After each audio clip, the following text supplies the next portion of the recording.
Hello' everyone, এছামিছ mother ডায়েৰীৰ পুনৰ এটা নতুন ব্লগলৈ আপোনালোকক স্বাগতম জনাইছোঁ। এতিয়া ৰাতিপুৱা নহয়, আচলতে দুপৰীয়াই হয় আৰু 12:30 হৈছে। আমাৰ পোহৰ বেটা আৰু মই এয়া বিচনাতে মস্তি কৰি আছিলোঁ। ভাবিলোঁ অকণমান ব্লগ ষ্টাৰ্ট কৰি দিওঁ ন বাবা, আপোনালোকক দেখুৱাই যাম আমি কি কৰোঁ। আজি হৈছে 19 এপ্ৰিল।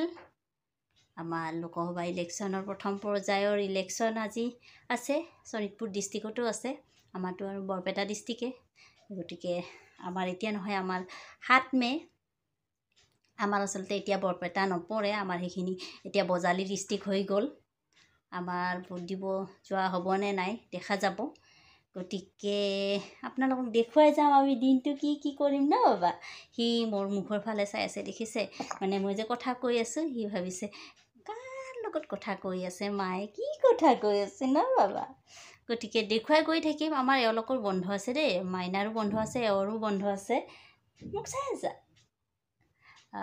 এওঁ খেতিত কাম কৰি আছে বন্ধৰ কাৰণে, আৰু মাইনা খেলিব ওলাই গৈছে। পোহৰ বেটা আৰু মই ঘৰত। এতিয়া পোহৰ বেটাক মই মালিচ চালিচ কৰিম, গা ধুৱাম, তাৰপিছত মই ভাত বনাম ন। গতিকে চাই থাকিব আমাৰ ব্লগ।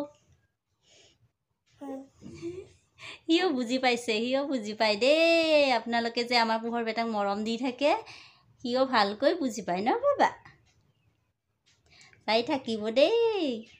ঠিক আছে ফ্ৰেণ্ডছ, তেতিয়াহ'লে এতিয়া আমি পোহৰ বেটাক মই মালিচ চালিচ কৰি লওঁ, তাৰপিছত আমাৰ দিনটো কি কৰোঁ দেখুৱাই গৈ থাকিম।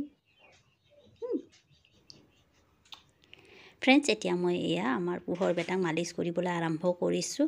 মালিচৰ আজি অকণমানহে ভিডিঅ' দিছোঁ। নেক্সট মই আপোনালোকক প্ৰপাৰ ভিডিঅ'টো দিম, ষ্টেপ বাই ষ্টেপ মই কেনেকৈ মালিচ কৰোঁ সেয়া দেখুৱাম। গতিকে নেক্সট ভিডিঅ' চাবলৈ নাপাহৰিব। এতিয়া এয়া মই পোহৰ বেটাক গা ধুৱাবলৈ আৰম্ভ কৰিছোঁ। তাক আজি মই মূৰ ধুৱাই দিম। সপ্তাহত মই 2 দিন মূৰ ধুৱাই দিওঁ। মালিচ কৰাৰ পিছত মই প্ৰায় 15 মিনিট 20 মিনিটৰ ভিতৰত তাক গা ধুৱাই দিওঁ।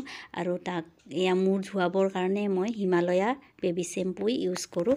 তাত আচলতে সকলোখিনি প্ৰডাক্টকে মই হিমালয়াই ইউজ কৰি আহিছোঁ এতিয়ালৈকে। মাইনাকো সেয়াই ইউজ কৰোঁ, সেইকাৰণে বাবুকো একেই কৰিছোঁ। আৰু তাৰ স্কিনৰ লগত বা চুলিৰ লগত এই প্ৰডাক্টটো বেয়া পোৱা নাই, সেইকাৰণে সেইটোৱে ইউজ কৰি আছোঁ।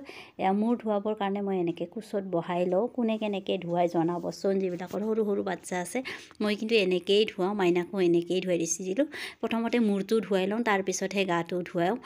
মূৰে গায়ে একেলগে ধুৱালে আচলতে ঠাণ্ডা পায় বুলি ভাবোঁ মই, আৰু সেইকাৰণে মই প্ৰথমতে মূৰটো ধুৱাই লওঁ। মূৰটো ধুৱাই যেতিয়া মূৰটো ধুনীয়াকৈ শুকাই লওঁ, তাৰপিছতহে গাটো ধুৱাই দিওঁ। অৱশ্যে গৰম দিনত ধুৱালে ডাইৰেক্ট ধুৱাব পাৰি, আৰু যিহেতু সৰু বাচ্ছা এতিয়া যদি ডাইৰেক্ট পানী ঢালি দিওঁ, কাণে চানে পানী সোমাই যাব পাৰে।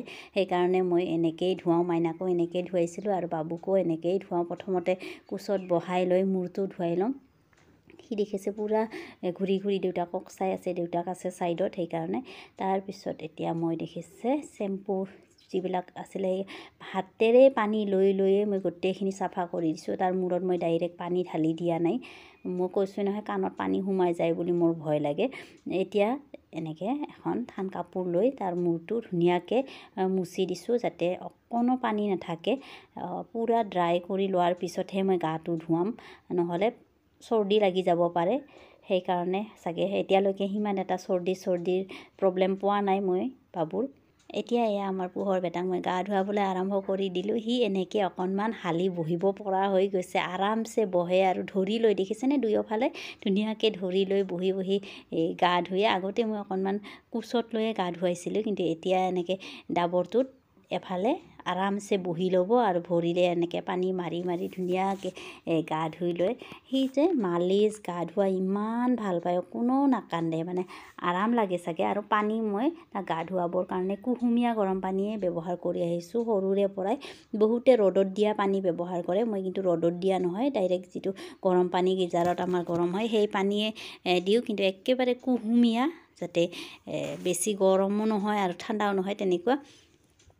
এতিয়া মই তাক থিয় কৰায়ো গা ধুৱালোঁ মানে আগফালে ধোৱাৰ পিছত পিছফালৰখিনিও ধুনীয়াকৈ ধুৱাই দিছোঁ আৰু এই থিয় কৰাই পানী দি দিছোঁ দেখিছে অকণো মানে আমনি নাই ইমান ভাল পায় গা ধুই আমাৰ মাইনাও আচলতে গা ধুই ভাল পায় সৰুতেও পাইছিলে আৰু এতিয়াও বহুত ভাল পায় তাই গা ধুইব গ'লে মানে উঠি নাহে বাবুও তেনেকুৱা বহুত ভাল পায় গা ধুই এয়া মই বাবু গা পা ধুৱাই লৈ আহিছোঁ দেই তাক মই এইখন পাতল ব্লেংকেট আছে পুৰণা তাত সদায় লৈ আহোঁ মই টাৱেল ইউজ নকৰোঁ এনেকুৱা ব্লেংকেট এইখন আচলতে মাইনাৰে সময়ত ব্যৱহাৰ কৰা ব্লেংকেটেই আছিল তাইকো মই গা ধুৱাই আনি এইখনতে থৈছিলোঁ একেবাৰে ছফ্ট বহুত আৰাম পায় সিহঁতে আৰু তলত মই এখন ঠান কাপোৰ দি দিওঁ যাতে পানীখিনি তৎক্ষণাত শুহি ল'ব পাৰে তাৰপিছত এয়া তাক মই ক্ৰীম চ্ৰীম লগাইছোঁ মোক ভিডিঅ'ত সুধিছিলে বাবুক মই কি ক্ৰীম ইউজ কৰোঁ এয়া মই কৈছোঁৱেই বাবুৰ কাৰণে মই হিমালয়া বডি লোচন হিমালয়া ক্ৰীম সেয়াই ইউজ কৰোঁ গোটেইখিনি প্ৰডাক্টে আচলতে হিমালয়াৰে ইউজ কৰোঁ আৰু মাইনাৰ